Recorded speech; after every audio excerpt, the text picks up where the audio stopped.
ان کے عوامی سربراہ بھی ہیں اور عوامی مسلم لیگ کے بھی سربراہ ہیں. شیخ رشید صاحب کیا حالات دیکھ رہے ہیں آپ؟ مولانا صاحب نے بھی اعلان کر دیا ہے کہ ٹھیک ہے اب مکہ لاٹھی ڈنڈا چلانا پڑا ہم بھی چلائیں گے.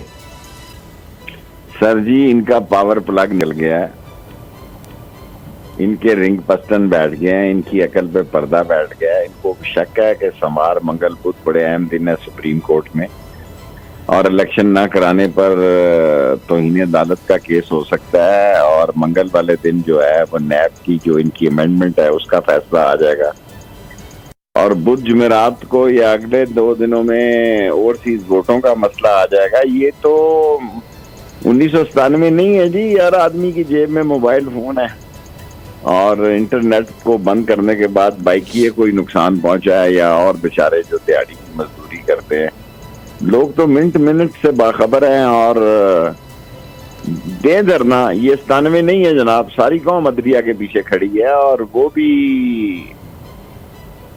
فتح خان بندیال کا بیٹا تن کے رکھ دے گا ان کو, ساری غلط فہمیاں دور کر دے گا منڈے کے دن. اچھا شیخ صاحب, آپ عوامی سیاست کو بھی, پارلیمانی سیاست کو بھی, سڑک کی سیاست آپ سمجھتے ہیں, اس کا حصہ بھی ہیں. پنڈی کے حوالے سے وہاں کیا سوچ چل رہی ہے, کچھ سمجھ آ رہی ہے کہ کس طرف حالات جا رہے ہیں؟ اگرچہ آج کل آپ اس طرح سے رابطے نہیں, لیکن سمجھ تو ہے آپ کو ساری خبریں تو ہے, میں شیئر نہیں کر سکتا, میرے 1 سال سے ان سے تعلقات نہیں ہیں, لیکن سارے معاملات اور حالات جو ہیں وہ پہلے تو آپ اتنے سینئر کارسپینڈنٹ رہنا پوچھیں کہ کل سلامتی کونسل کی آج میٹنگ کیوں نہیں آئی, نمبر 1. نمبر 2, اگر کوئی تبدیلیاں ہوئی ہیں تو کہاں ہوئی ہیں اور کیا ہوئی ہیں, میں اس میں کوئی بات نہیں کر سکتا. آگے 16 دن میں بہت 3 گھنٹے اس عمر میں آنکھیں اور پیروں اور بازو کرسی کے ساتھ باندھ کر کے گزارا کر کے آئے ہوں. کچھ آپ بھی تھوڑی محنت کریں کہ کیا ہو رہا ہے پنڈی میں. نہیں سر, لیکن آپ کی سمجھ کے برابر تو نہیں ہم جا سکتے نا. نہیں, میری عمر زیادہ ہے, سمجھ آپ کی زیادہ. نہیں سر, دیکھیے جب انسان اتنی چیزوں کا حصہ رہتا ہے تو اس نے ایک ہسٹری دیکھی ہوئی, آپ نے جیلیں بھی دیکھی ہوئی, آپ نے مقدمات بھی دیکھے ہوئے. حالات کہیں بھی اچھے نہیں رہے. دیکھیں چین نے ان کو سمجھایا کہ بندے کے پتر بنو, اس نے ان کی بات نہیں مانی. میں چین جا رہا تھا, پھر خان نے مجھے کہا چھوڑ پرے, تجھے کیا لگے. آج یونائٹڈ نیشن کے سیکرٹری جنرل نے ان کو کہا, امریکہ نے کل تحفظات کا اظہار کیا. آج تو اتنا برا تو نہیں کہنا چاہیے, کیا کہوں کہ افغانستان کا بیان سرکاری آیا کہ پاکستان کے حالات پہ فکر اور تشویش ہے. یہ اندازہ کریں, یہ بھی وقت آنا تھا کہ آج افغانستان نے آفیشیل سٹیٹمنٹ دی ہے کہ پاکستان پر ہونے والے واقعات اور حالات پر تشویش ہے. اور معاف کرنا, لوگ تو اب کسی کے کہے میں نہیں جی, بھوک ہے, ننگ ہے, آٹا نہیں خرید سک رہے, بجلی کا بل نہیں دے سک رہے. میں اب آپ کو کیسے ایکسپلین کروں, یہ کہہ چکا ہوں میں بورڈ ٹی وی کے, میرے شہر میں قبرستان میں بورڈ لگ گئے ہیں کہ اگر قبر کے پیسے نہیں دے سکتے تو اس نمبر پہ رنگ کریں. کفن والے نے لگا دیے ہیں کہ اگر لٹھا کفن کا نہیں دے سکتے تو آپ اس موبائل نمبر سے آپ کو مفت مل جائے گا. تو جب ایسے حالات ہوں وہاں کیا سیاست ہو سکتی ہے جی. غریب کسی کے کہے میں نہیں ہے. میں نہیں اب یہ مانتا کہ یہ ان کو کل یہ بلا رہے ہیں لوگ شوق, ادھر سے آگے ہی لوگ سڑکوں پہ ہیں, مار کے فٹ بال بنا دیں گے, پھر کیا ہوگا, خانہ جنگی ہوگی, پشور ہو جائے گا. شیخ صاحب, یہ پچھلے 2 سے 3 روز میں جو سب ہم نے سول وار کی طرح کی کیفیت دیکھی ہے سڑکوں کے اوپر, سرکاری املاک کو نقصان پہنچا اور بہت کچھ ہوا, تو تقریباً 40 کے قریب ان آفیشل فگرز کے مطابق کیجویلٹیز ہوئیں. آپ کس پر ذمہ داری عائد کرتے ہیں اس کی؟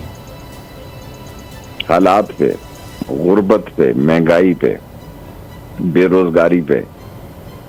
اور جو میرا سٹاف میرے پاس آتا ہے تو وہ کہہ رہا تھا جی کہ میں نے اسے کہا کہ بائکیے کو ڈبل پیسے دینا, کہہ رہا وہ رو رہا تھا کہ صبح سے کوئی سواری نہیں بیٹھی. دیکھیں لوگ ہینڈ ٹو ماؤتھ ہیں, لوگوں کو تنخواہیں بھی نہیں مل رہی جی. اور شیخ جو ہیں عید کا سیزن لگاتے ہیں, یہ سارا رمضان کا پورے سال کی کمائی کر رہے ہیں. شیخ رو رہے ہیں کہ 10% بھی کاروبار نہیں ہوا. جو ہوٹل ہمارے محلوں میں چلتے تھے, سحری میں لوگوں نے ڈر کے مارے سحری میں ہوٹل نہیں کھولے, کسی نے ناشتے نہیں لگائے کہ موٹر سائیکل والا سودا لینے آئے تو ڈر جاتے ہیں. آپ کو میں کیسے بتاؤں کہ میں خود اپنے شہر میں جہاں 16 دفعہ وزیر رہا ہوں، یہ محسوس کرتا ہوں کہ شہر میرے ہاتھ سے نکل رہا ہے۔ تو شیخ صاحب اس وقت کابینہ میں بھی بات ہوئی ایمرجنسی کی، کہیں یہ بھی خبریں آئیں کہ جی عمران خان کی پارٹی کو بین کرنے کی پہلے بات ہوئی، یہ اب کہا گیا نہ ہے ان کا باپ اس کو ایمرجنسی لگا سکتا ہے، نہ ان کا باپ عمران خان کی پارٹی کو بین کر سکتا ہے۔ ہمارے سامنے ہی، ہم باچا خان کے دور میں اور ولی خان کے دور میں دیکھیں جی کیا ہوا، پیپلز پارٹی پہ ایک پی اور لگا دیں گے، پی ٹی آئی کے ساتھ عمران خان لگا دیں گے۔ دیکھیں ووٹ تو لوگوں نے دینا ہے نا، ووٹ تو اب لوگوں کے پاس۔ میں جب کونسلر بنا، میرے محلے میں جو تھے اشرف سینڈو جو میرا ممبر تھا، اس سے میں متاثر تھا، لیفٹیننٹ جنرل احمد کے والد تھے میری گلی میں، تو مجھے نااہل قرار دے دیا گیا، میری سیاست ہی نہیں تھی، تو میں اختر عبد الرحمان صاحب کے گھر میں داخل ہو گیا، ڈی جی آئی کے گھر میں سائیکل سمیت۔ انہوں نے کہا تو داخل کس طرح ہوا؟ میں نے کہا جی یہ چکمہ دے کے میں آ گیا ہوں۔ اس نے کہا یار تو اتنا تیز ہے تو تیرا کو آگے پیچھے؟ میں نے کہا کوئی نہیں ہے۔ پھر اس نے فون اٹھایا اور 408 میں کرنل کو کہا کہ ایک بندہ سارے تمہارے نظام کو ڈاج دے کے میرے گھر میں داخل ہو گیا اور اس نے کونسلر بننا ہے اور اس کو نااہل تم نے قرار دے دیا، اس کے خاندان میں کوئی بندہ ہی نہیں ہے جو سیاست میں ہو۔ تو میں گھر آیا تو میجر جو ہے NOC لے کے آیا ہوا تھا کہ میری جو نااہلی ہے وہ ختم ہو گئی ہے،